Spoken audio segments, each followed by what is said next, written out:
I was speaking in London at the end of October, and I had the delightful privilege of meeting a whole crowd of the difference makers that we have a group on WhatsApp. And part of the difference makers is Daniel Ospina, who's with me today. He's an enormous amount of fun. We just had a lovely conversation. So we're here today to kind of spread that conversation into your world, because we're going to be talking about a whole range of things, including governance and organizational design and anything else we feel like that comes up. This is the Insight to Action podcast. My name is Donna Jones. I'm your host. I do work in the area of decision-making, advanced decision-making skills, working with intuition and rebalancing. I also do work with leadership, conscious leadership, so that you can navigate more effectively what's going on in the world today. And it's where big picture meets personal skills. Daniel, I'm so glad to have you on the program. Let's have some fun. Let's start by talking about the work you've been doing, because we started chatting when you and I first started chatting. We started chatting about different kinds of governance models, and democracy is going through this whole tumultuous time of sorting itself out. And actually, power is. What's the relationship with power? And if we look at the news reports on how power is used, what have you been testing out lately? What have you been up to? Sure. First, Donna, thank you very much for having me. As you mentioned, it was a really enjoyable conversation, so I'm very happy to be here and continue with this. So lately, I've been looking a lot into how organizations are changing now that the landscape is so fluid. And I was speaking some time ago with the CEO of this large healthcare organization. And we were discussing team performance, and he was saying, yes, I have all these consultants, all these people coming at me, all these researchers saying, we want to help you improve team performance. And he was like, that's great. Let me go to my organization, find a team that needs some help, and I'll connect you guys, and you can improve how that team is working. And he'll find a team. And then by the time he went and spoke with this other person, the team didn't exist anymore. It was gone. Like the people who were part of that team, they had been disbanded, and they had formed another different team with other different people, as well with the experts or working together with people from other organizations and so on. And he was very conflicted because he was saying, how can I improve the way my people are working if no one is staying in the same place long enough for me to figure out how to do that? What we're seeing is now that even the boundaries of what is within an organization and what's outside an organization is becoming increasingly hard to define. And we see that through employee turnover, where people change jobs very frequently. But we see it as well through the way we work together with other organizations and the very complex mix of expertise that we need to deliver projects. Kind of like starting to explore that idea. One of the most recent things that really caught my attention, and one of the projects I enjoyed the most, was when now working to develop the governance structure for a community. So I've been involving in communities increasingly over the last few years. First as a participant, then started my own community and had to figure out how to do that. And that was mainly different networks of people who have a shared identity and a shared belonging. And the purpose can vary widely of why they come together. But the fact is that we have more and more of those. And I will argue that that's mostly happening because our local traditional communities have disappeared. And now with the advancement of communication technology and transport technology, we can create these different mixes of how we relate to people and how we interact. But the biggest question is, when we create these things, these communities, how do we govern them? How do we make decisions? How do we relate to one another? And it's very much the parallel of what's happening within like more traditional organizations and businesses that have this fluid mix of people and suddenly need to figure out how to deal with constant change, how to deal with people having a range of different priorities, and things they need to accomplish at any given point, being because they're working on 3 different projects and trying to balance as well having a life outside work and their own personal and professional growth, and all these conflicting tensions, and then trying to navigate these organizations where there is deep specialists, but sometimes there are so many silos that knowledge is not used properly, is not leveraged, and we end up having a very reduced impact of what we could be having. Like it's, when we come together, the dream is always to think that we are more than the sum of the parts.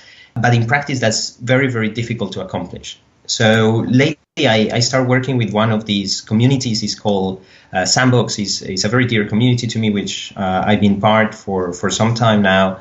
And we're having a sort of a leadership crisis where we're coming from a very traditional structure of having a secretary, a chair, and a treasurer.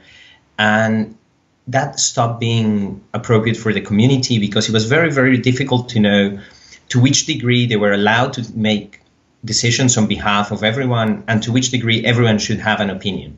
And then you take the issues of participation that is very much akin to what happens in countries is you have what percentage of the population is actually going to make a vote that is going to affect everyone. And how do you convince other people that they should go and vote or they should give their opinion, that they should get informed and involved in, say, politics, or shouldn't they? And actually is a better use of their time to carry on with their lives and say if they are a scientist working on cancer research, should you say, oh, you should spend less time doing cancer research and more time doing politics? So it's kind of like a fundamentally complex question, but is something that we have every day in business is, should you be working on, say, delivering the solution for our clients, or should you be figuring out how do we arrange the different groups of people to work together?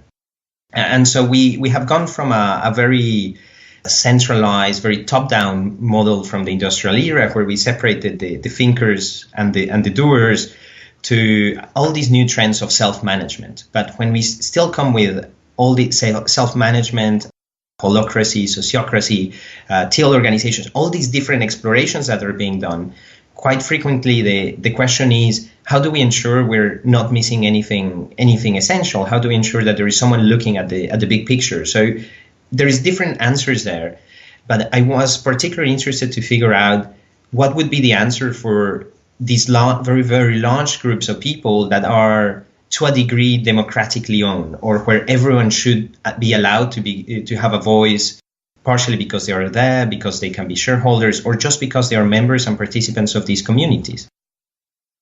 So we started exploring how we could do this, and now we're in this process where I taken a lot from the work that was done by earlier systems thinkers, by cyberneticians, especially by a professor called Stafford Beer, that he identified 5 essential functions that any system need to perform. And when I was looking at these functions and I started playing with a little bit on that throughout my consultancy work and helping different teams to use that to improve their performance, or more organizations to understand if they weren't missing anything essential, if they weren't overlooking some of the key activities that they needed to deliver, it suddenly struck me that the way we have been thinking about power, this whole centralization versus decentralization paradox or contradiction or tension, if you like, where you always need to do a bit of both, or at least there is always like benefits to each. So you always try to make trade-offs, but it occurred to me at that point that we're having that problem because we're thinking of power as being a single thing, like decision-making authority over everything. While in fact, when we look at or throughout history, even like the way or earlier colony or earlier settlements, were established, there was a division of power, and that division of power has been prevalent throughout our whole society. And some of our most stable institutions, they sustain that division of power. So, for example, in tribes, you have the warrior chief, who's in charge of very administrative affairs, who's there or taking care to protect the tribe, like wage war if necessary. And then on the other hand, you have the shaman or the elder, who takes care of the identity. And he's an elder precisely because he's someone who has lived throughout many events of this community. So he understands the history. He understands why certain things have been decided to be one way and not another, and he can pass on that knowledge. While the warrior chief is probably younger and more in the prime of his physical strength. Then, as we advance through history in the Middle Ages, we have that separation in between the Pope and the Emperor, or the archbishops and kings, where one of them is in charge of judging the affair, the spiritual affairs, or about morality, on a way of defining what is according to the values of this society, of this community. And then, on the other hand, the emperor who's organizing the economic and military affairs. Moving forward, then we arrive to governments who have a division in three powers, in the legislative, the judicial, and the executive. And that division of power is now recognized to be a fundamental feature of any modern democracy.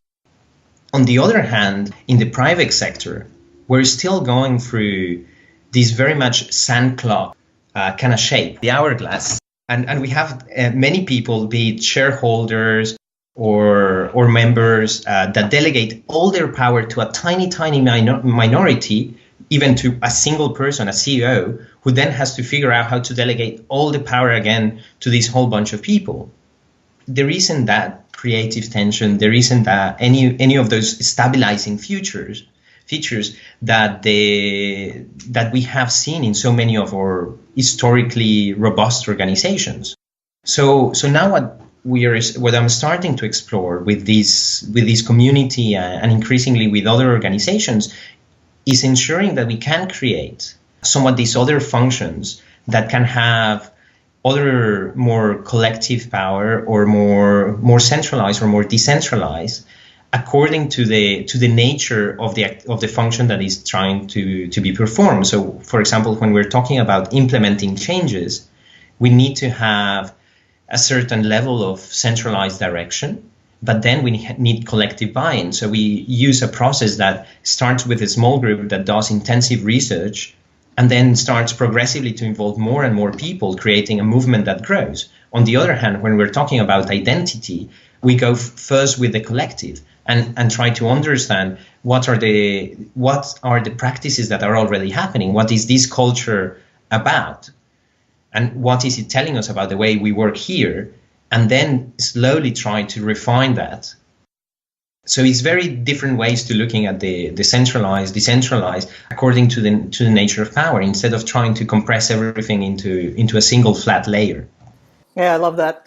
And these are important questions. I think that one of the things that I loved about our initial conversation and this one as well is that it touches on stuff that I spent the whole summer working on, which is, what does a different global governance model look like? How do we make the decisions for the ecological health of the planet? How do we make the decisions for the social health of the planet and restore inequalities and bring it back to systemic health on every layer? And of course, some of those things that you've raised touches on that, because the question, where does a nation have the room to self-determine its future? Like, for example, in Catalonia right now, we're watching that dynamic.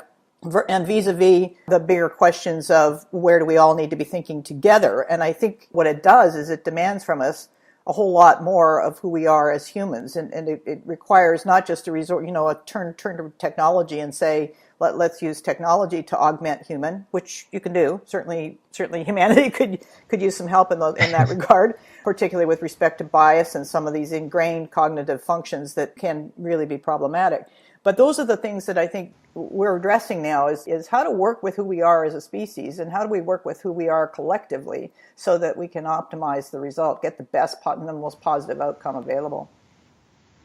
What I really love about what you're saying is that is not only about using technologies for technology's sake, as in technology can amplify many things, but unless there is a deeper reflection, that tends to go sideways. And we see that in digital transformations where we try to implement a new tool, but if there isn't the redesign of the actual business processes behind that, digital transformation fails. And we see that then with the social media or the AI, that unless we actually take care of looking at more the systemic layer of what is generating there, what are the human impulses, if people have a side of them where they are willing to compete very aggressively to obtain something, and you take away anything that fosters collaboration, then you will end up with a super competitive environment. On the other hand, you can also encourage collaboration, but that always demands us, why do we actually do it? What's the human impulse? What's the thing that is intrinsically ourselves that pushes us to go in either direction. And it's only through understanding that we can design the technology that takes us on a positive course.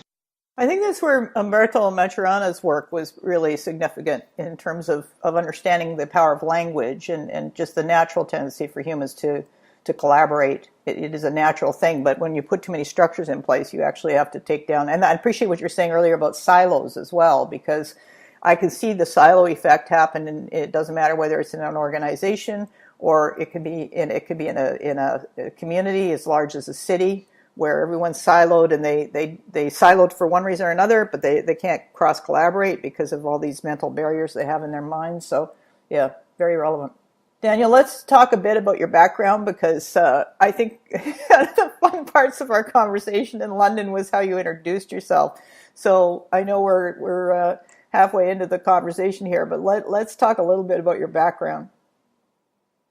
Yeah, sure. I think that perhaps it can be a little bit hard to center a conversation over a single topic, because I tend to see so many of them as being connected, and I'm quite often more interested in the mixes and the overlaps than in a single thing, and that kind of comes from my background itself. Like I usually say it a bit as a joke, but the way my parents met is my mother's an anthropologist, and from Belgium origin, she went to Colombia and lived in the mountains for 10 years with the indigenous tribes, studying them, like actually living in the mountains for 10 years.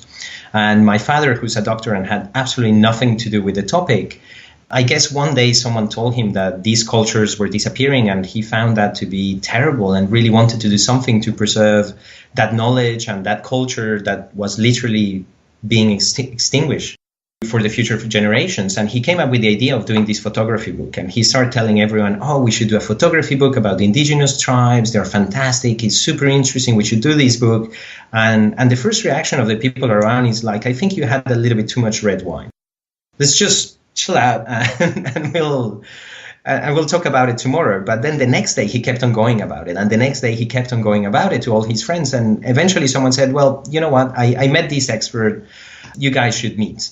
And so my father met the expert, and they start talking about the book. They got really excited about the book, and they never made the book, and instead they made me. That's brilliant. Well, it shows, your background shows in terms of the depth you bring to what you do, because that is something I think we've talked about before, but it's that place now where we can't keep going for quick fixes on process. We have to dive deep into both the conversations ourselves and really be much more reflective, and at the same time much more insightful about how we choose where we go next. So thanks for that. I appreciate that. It says a lot, just the diversity and that combination. You have been teaching at SAID Business School, and one of the questions I found on your website intrigued me, and I thought we'd talk about it a bit, and that is, what are the counterintuitive effects of complexity on mega projects of over 100 million pounds? Whatever that translates into in your local currency. The money is not as important as the counterintuitive effects of complexity. Tell us more. Yeah, so this is an idea that came over dinner when I had the chance to meet one of the professors at the SAID Business School who happens to direct this program.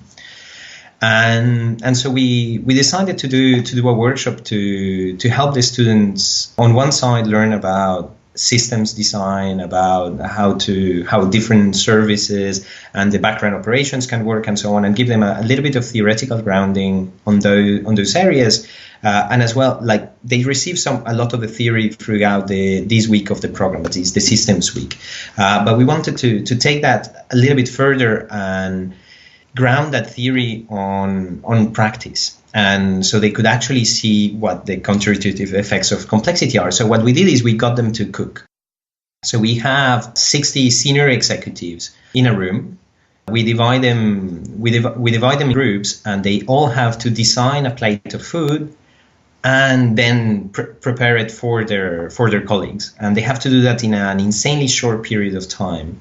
And we really go into the details of what designing a plate of food means, not only as, I want to put this main component with this garnish, but actually what are the trade-offs of that, and what's the overall experience, and how do you then start handling variety? Say if someone has an allergy, how do you link that together with the organization, and how do you link that with the way you're producing in the back, and how do you especially get 20 senior people to figure out how they're going to work together and deliver a full design in 30 minutes.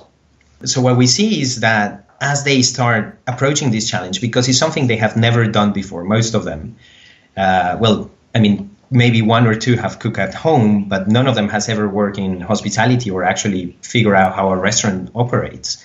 They come from very different industries. So they tend to revert to their more natural and intrinsic leadership styles. And so we have sometimes some groups where there is a strong leader that emerges, and that leader will start directing people and saying, oh guys, don't worry, I love cooking, I really know what I'm doing, I have a really strong vision of how this should work, just you do that, you do that, you do that. And they arrive to a design really fast. Then they go into production, and when we film them as they are working actually, and they look very, very organized, everyone kind of has their place, knows what they're doing, and then they go and serve the dish to the others. So that's one type of group. Then we have the opposite one, where we don't get a strong leader that emerge. There is lots of discussion, and it really looks confusing at the beginning.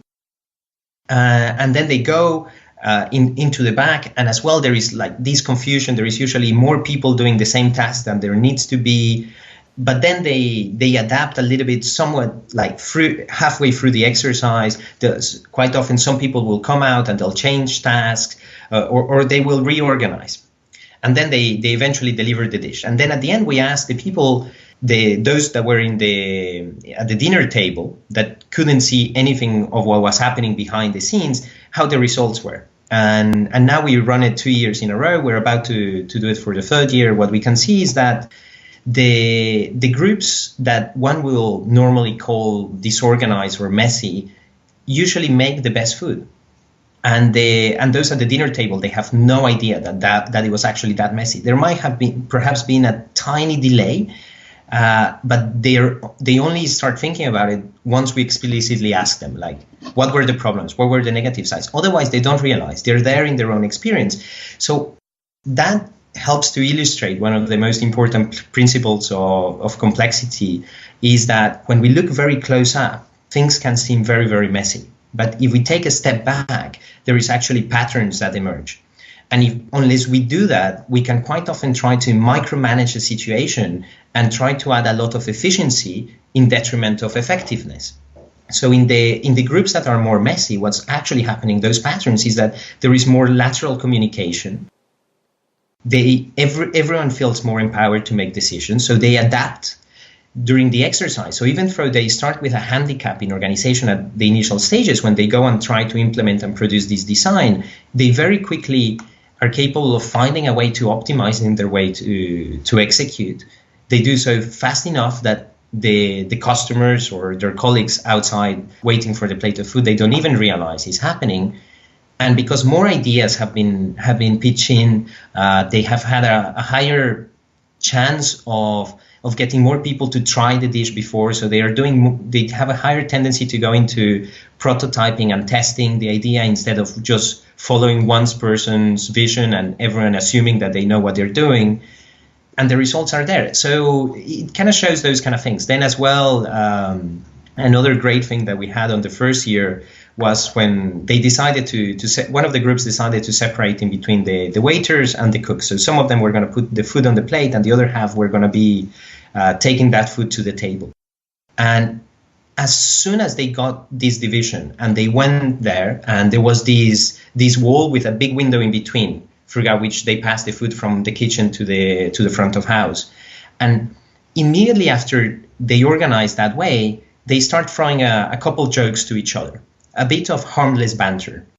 And after about 1 minute of doing that, one of them, as a joke, decided to close the window on the other. And you go like, what's happening here? Like, what's this dynamic? I mean, of course, they're all colleagues. No one is under any terrible pressure. Like, if the meal doesn't work out, it's fine. No one is going to lose their job.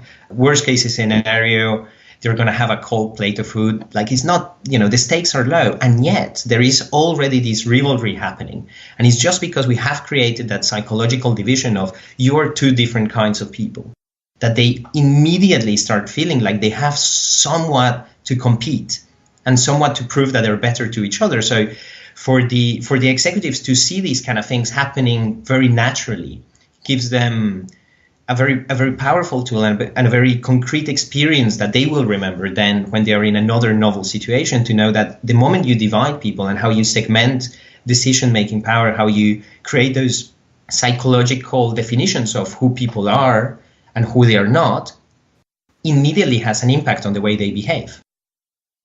And so when you're trying to manage hundreds of people at the same time, this is very practical and useful knowledge. Although in that conversation, it can seem just very theoretical and lofty. Anytime you open up any of the pages of the business press, you'll see, what are you going to do with these non-performers? Blah, blah, blah. Well, you might start by not labeling them as non-performers because it has to do with that camp of these are high potentials, these are low performers, and without any exploration, without any discovery, without any compassion or depth to the conversation. So it sort of touches on that aspect as well. Now, what conclusions did participants go home with after that experience? Well, the most important thing is quite often for them to realize that they have all these frameworks that they learn throughout their career. And when they go into a novel situation like this one with a new group of people, they tend to revert to behaviors that they are not even aware they do. All of them, they know that prototyping and testing something is super important. They heard it a million times. It's been written in a million blogs. And yet when they go and do it, quite often, their reflex is not to prototype. The reflex is not to test the assumptions. The reflex is not to immediately start thinking, oh, everyone needs to have a moment to pitch in ideas, or how do we create this more lateral communication? They revert to a top-down structure because it's easier, but it doesn't produce the best results. So for them to realize that they did that is very powerful for when they're again in a new situation and next time under probably a lot of pressure, to have that like split second judgment and go like, oh, wait a second, am I making the same mistake I was doing before, or have I learned from this experience? So in a way, it's a little bit of a sandbox to learn. And I think that's at the end why we kept it. But on the other hand, it's also really wonderful to have a lesson where everyone is drinking at the end, where they're sharing laughters, and you have this group bonding, and it's fun, and learning and work should not be a pain. When you're doing it right, when you're constantly learning, you can have a lot of fun and have a great time. And so it's been personally very, very, very inspirational to see that we had the chance of making that happen, because it was very much an accident. Like, we had no idea if it was going to work or not. We came up with a concept, tried it out, and then the results were there. So we kept on going. But it shows that these kind of stuff are possible, and that you can really mix very random ideas sometimes with the most positive outcomes. One of my favorite quotes is Joseph Chilton Pearce, developmental psychologist, who said, play is the highest form of intelligence. It draws out the highest form of intelligence in humanity. And I thought that is really appropriate. And it totally fits the example you just gave. I need to ask you one more question before we wrap up, because there's this lovely word on your site that I thought I have no idea what this means. You've been doing work with cross-modalism. Oh, sure, yeah. So cross-modalism is an awkward one to define because it's been so many things in such a short period of time.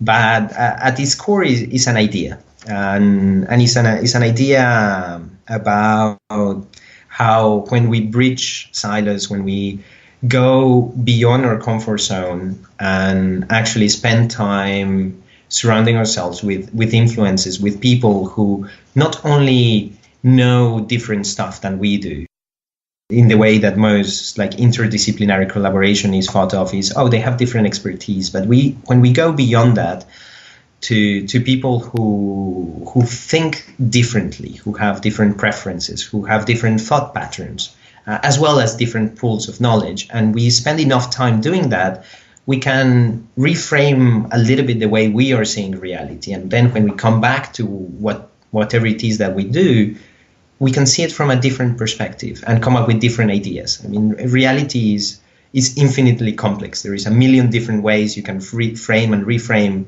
each issue. And quite often we get ingrained into the same thought patterns, and we jump to conclusions without even being aware that we're jumping to conclusions. I mean, at its most basic, that's what happens on a Sunday when you leave your house and suddenly you realize you're going to work. And you had no reason to go to work, but you just made that automatically without even being aware you're making a decision. And we're doing that all the time. And when we're tired, even more so, right? So cross-modalism started by another wonderful accident. It was, I had the chance of meeting a classical pianist who was very frustrated with the fact that his audience was disappearing, as in literally dying. There is less and less people who appreciate classical music, and the younger generations don't seem that interested.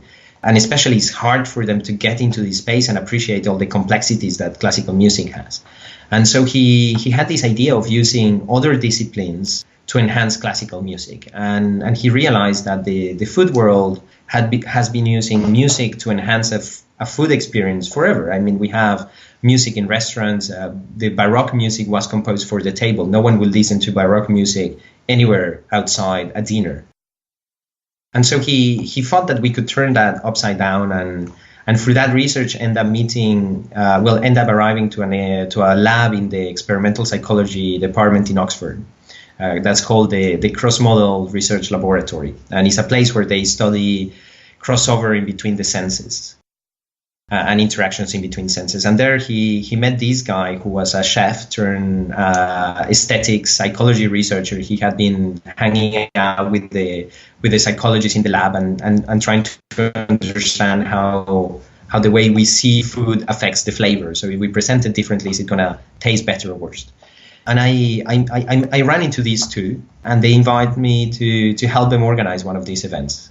We were designing this concert where the chef was going to cook food for the songs, and then everyone will have the whole thing. And I thought that was absolutely wonderful. So we decided to do that on a Sunday evening. Again, it was very much a hobby, something that you do to relax. But we started doing a few of those series and exploring that idea. And the first thing that happened is that the people that came to the event were way more interesting than the event itself. And I stumbled upon at work at that time. I was working in this research and development laboratory and trying to figure out how this group of people should work together to come up with really innovative and interesting ideas. And this was for a company that had been tremendously successful in the past. It had launched a concept that had been rated at the best one in the industry for that year, and so on. And so I was trying to understand how was the organization, the way we were working, different on the moments where great ideas came about, and how were they different when not that much interesting new stuff was happening, where we weren't as creative. And I looked through a lot of the data that we had of how the team was composed, how the facilities were, what kind of processes we were using, and they all seemed to have some effects, but they didn't really have the correlation, they didn't have the impact that I was hoping for. It was still very random and a lot of noise in the data. So I was quite frustrated with it because I invested a lot of time, like 3 months, just looking into this. But then I stumbled upon a book. And as I was reading this book, what struck me and the insight was that actually all these large innovations, all these really interesting things that had happened in that lab, they all started with a similar story. And that story went on someone from the company had met a person that has absolutely nothing to do with the industry they were operating. And they start chatting about something that had pretty much no relevance with their everyday work.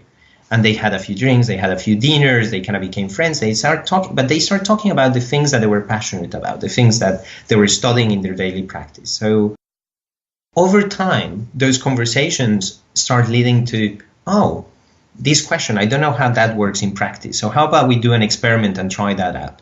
And as they start doing experiments, just out of curiosity, just out of trying to expand their knowledge, to expand their understanding of the world, some of these experiments suddenly start having a relationship with what they were doing, each of them in their own practice. And kind of 2 years down the line from their original meeting, from the first time they came in contact, they had come to this point where each of them had changed the way they were thinking. They had reframed their own mental models, and they were coming up with this whole bunch of new innovative ideas that incorporated some of the insights from the other person, but in a way that was considerably deeper, more thorough, more original than just kind of getting the two of them to have a 5-minute conversation, to have a trend report, an inspirational day. It was very much about that internal transformation that had happened on the way they were conceiving the world that was allowing these new ideas to emerge. So this R&D lab was operating in the food industry, and at the beginning it had been a chemist and physicist, but later on it had been someone quite high up in a perfume company that had brought a lot of knowledge about how perfumers were operating, that had changed the models. Later on it had been an experimental psychologist that was studying perception, and it was that knowledge combined with the knowledge that has developed in this company that had led to those insights. So when I look back at what we were doing with Crossmodalism, of these funny, somewhat hedonistic events, and we were having a great time, the fantastic thing was that the crowd was extraordinarily diverse. We had a pianist, we had a chef, we had anthropologists, we had a finance directors, we had composers, myself there. And it was like, oh, wait a second, we have all these group of people. They're all pitching in ideas. They're all discussing. They're all excited about what creating experiences mean. And that has become a common language to get them to go beyond their silos, to bridge artists with those working with researchers from academia, with designers, with entrepreneurs. They have found a way to communicate with one another, a common passion. And so we start looking for other common languages and decided to turn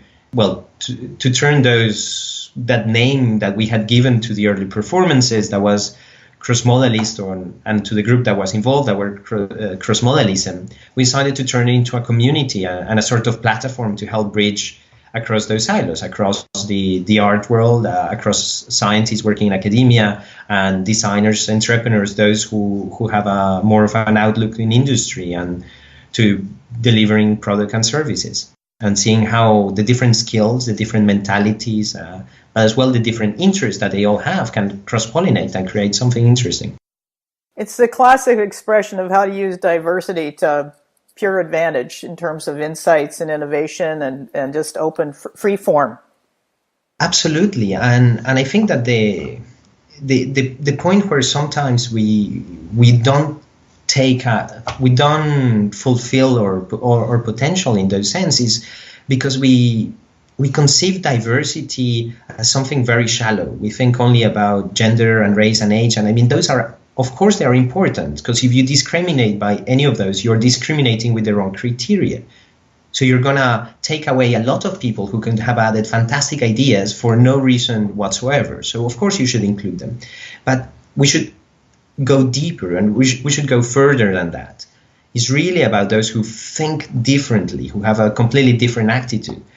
If you take men, women, young, old, poor, rich, but they are all thinking in the exact same way, they all have the same upbringing. I mean, I know at this point it kind of starts to fall apart, but if everyone is too similar, if everyone is too happy to be with each other, there is no tension, there is no conflict, there is no real exchange. We can so easily fall into just being comfortable and being surrounded with people that think like us, and that would like whatever it is that we're posting, and we like them back, and we all feel fuzzy and loved inside, but we're not learning really. Yeah, there's no catalyst. Exactly. Yeah. Thank you, Daniel. Absolutely brilliant. I'm going to ask you one more question, and this is completely random, but what's on your playlist, your music playlist? Oh my. So actually, right before starting this call, I was listening to Grammatic. They mix kind of like jazz with electronic music and some Latin influences. I'm not a connoisseur at all. I just have friends who know a lot more about music than I do, and I ask them, hey, what are you listening at? And I try it out, and over time, if I don't like it, I just move to the next suggestion. Yeah, no, that's a great way of doing it. That's why I asked, because that's how I get all my music. Originally, I was getting it all through my daughter, and now that I'm playing around with Spotify more, I'm coming up with different selections. So it's great fun. Daniel, thanks so much for being on the program. Really appreciate it. Great conversation as always, and I hope our conversation has inspired some more people who are listening to this to go deeper and not to sort of just dive deep and play for some better designs and better solutions in the world. And it's been a pleasure. Organizational design, social systems design. That's what Daniel's all about. You'll find his more information on his website at conductal.org. And he's also got a TED Talk as well. It's been my pleasure to bring Daniel to you. There's obviously lots of cool people in my network. I'm pretty grateful for that. Please follow me on Twitter at EPDAWNA_Jones, or on LinkedIn, or on Facebook at From Insight to Action, fb.com/From Insight to Action. And if you like this program, please share it, please like it, please rate the podcast. It all helps. Really appreciate it. Thanks very much for joining me to take a look at the new chapter in The Intelligence of the Cosmos with Ervin Laszlo's book there on chapter 7, where we get into deep dynamics. And we're talking about depth in this particular episode. And also, of course, there's decision making for dummies. There's more work coming forward. So just finished coming back from a great set of workshops in Europe on decision making, advanced decision making skills, and hope to meet some of you on other trips. So thanks again for your support and for listening in.